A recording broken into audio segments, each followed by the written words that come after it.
क्या आपने ध्यान दिया है कि पिछले कुछ महीनों में ब्रिटेन, ऑस्ट्रेलिया, यूरोप और यहाँ तक कि अमेरिका में भी भारतीयों के खिलाफ अचानक से नफरत बढ़ती जा रही है। लंदन की सड़कों पर लाखों की भीड़ इमिग्रेशन बंद करो जैसे नारे लगा रही है। ऑस्ट्रेलिया में भारतीय छात्रों पर गुस्सा फूट रहा है।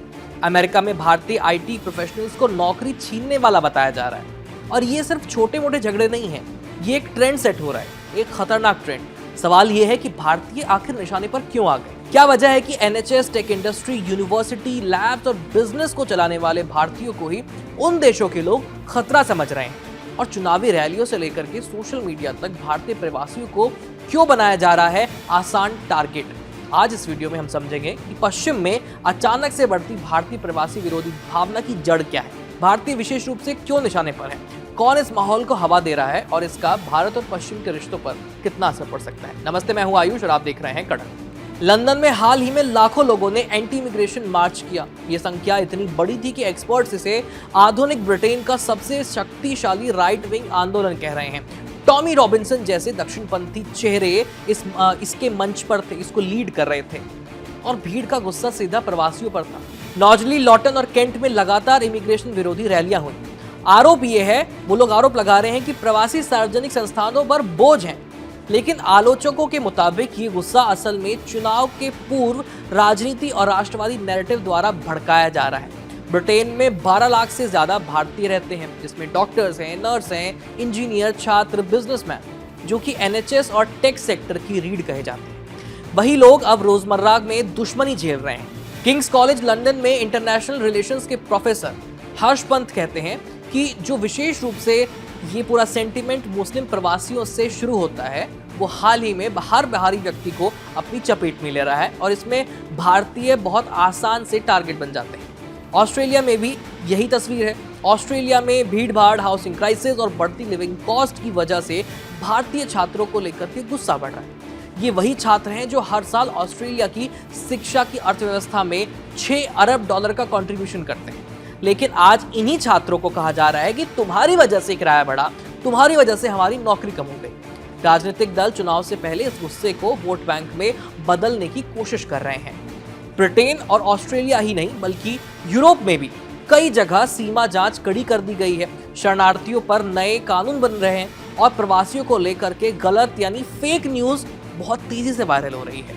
लंदन में एक बहुत वायरल वीडियो हुआ था जिसमें एक महिला भीड़ से डर करके भागती दिख रही है और पीछे गो बैक के नारे लग रहे हैं। ये सिर्फ हंगामा नहीं था, एक सीधा संदेश था कि चाहे तुम कितना भी काम कर लो, हम तुमको एक्सेप्ट नहीं करेंगे। विशेष रूप से भारतीय आखिर निशाने पर क्यों आ रहे हैं, अब इस पर बात करते हैं। देखिए, भारतीय प्रवासी दुनिया में सबसे शिक्षित और सबसे सफल प्रवासी समुदाय में से एक माने जाते हैं। अमेरिका में औसत आय सबसे ज्यादा है भारतीय मूल के लोगों की। ब्रिटेन में यहाँ तक कि ब्रिटेन के जो एक्स प्राइम मिनिस्टर थे ऋषि सुनक, वो भी भारतीय मूल के थे। टेक, हेल्थ केयर, बिजनेस और हर जगह भारतीयों का बोलबाला है। मुश्किल दौर में यही सफलता जलन का कारण बन जाती है। लंदन के ट्राफलगार स्क्वायर से लेकर के न्यूयॉर्क के टाइम्स स्क्वायर तक सबसे बड़े पब्लिक शोज भारत के त्योहार होते हैं। बॉलीवुड, क्रिकेट और इंडियन फूड जो है वो सबसे बेहतरीन भारतीय पहचान बनता है और ये भारत को आगे विश्व स्तर पर रिप्रेजेंट भी करता है। अच्छे समय में हम इसे सॉफ्ट पावर कहते हैं, लेकिन संकट के समय यही पहचान लोगों को खटकने लगती है। महंगाई बढ़ी तो दोष प्रवासियों पर डाला जाता है। हाउसिंग कॉस्ट बढ़ी तो दोष प्रवासियों का कहा जाता है। जॉब्स कम हुई, प्रवासी दोषी बनाए जाते हैं और ये सब राजनीति की पुरानी तरकीब है।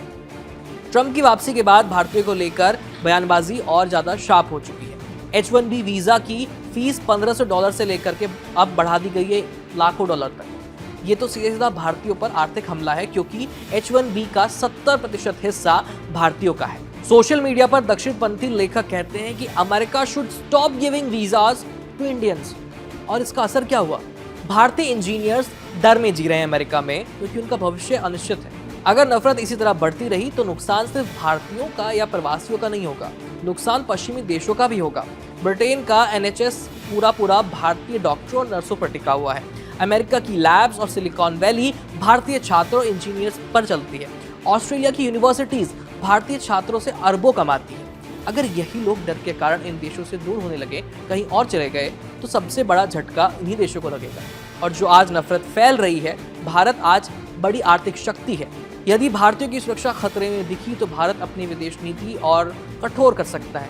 पश्चिमी रणनीति, इंडो पैसिफिक सुरक्षा, व्यापार और सब पर इसका असर दिखेगा। तो क्या इससे निकलने का कोई रास्ता दिखता है? बिल्कुल है, लेकिन इसके लिए बेहद जरूरी कदम उठाने जरूरी हैं, जैसे कि पश्चिमी देशों को ईमानदारी पर बहस करनी होगी कि प्रवासियों को लेकर उनको बलि का बकरा बनाना बंद करना होगा। संसाधनों की कमी है, इसको अपनाना होगा। भारत को और ज्यादा मुखर होना पड़ेगा। सिर्फ भारतीय सरकार अगर ये कह दे कि किसी मुद्दे पर कि हम तो नोटिस ले रहे हैं, इस स्ट्रेटेजी को बदलना होगा, कोई ठोस एक्शन लेना होगा ताकि लोगों को समझ में आए कि भारतीय सरकार अपने भारतीय समुदाय के प्रति चिंतित है और भारतीय समुदाय को भी संवाद की पहल करनी होगी। अपनी कहानियां, अपने योगदान और अपना जो स्ट्रगल है उसके बारे में बात करनी होगी ताकि जो गलत धारणा बनी हुई है वो टूटे।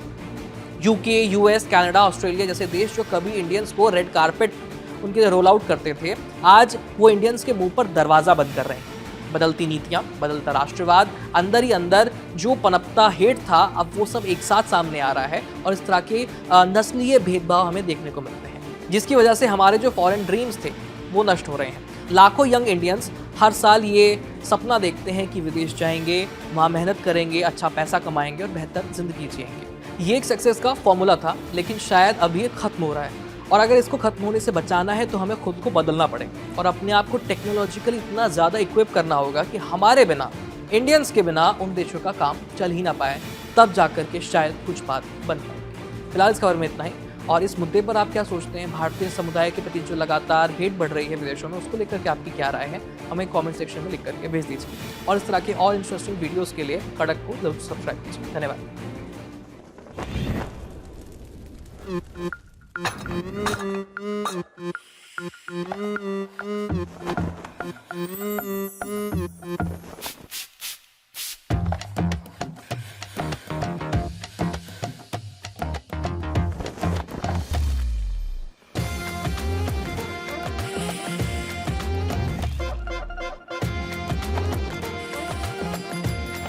ये कड़क है। जानते हैं, जब जब मैं शोर भरी दुनिया को देखती हूं ना, तो खबरें, बहस, तर्क वितर्क सब कुछ सुनाई देता है, पर लगता है जैसे असल बात कहीं गुम सी हो गई हो। वो बात जो सीधी आपके और मेरे दिल से और हमारे जीवन से जुड़ी है, जो जरूरी तो है पर अधूरी सी रह गई है। वही बात अब मुझे आपसे करनी है, अनकही, सहज और सरल।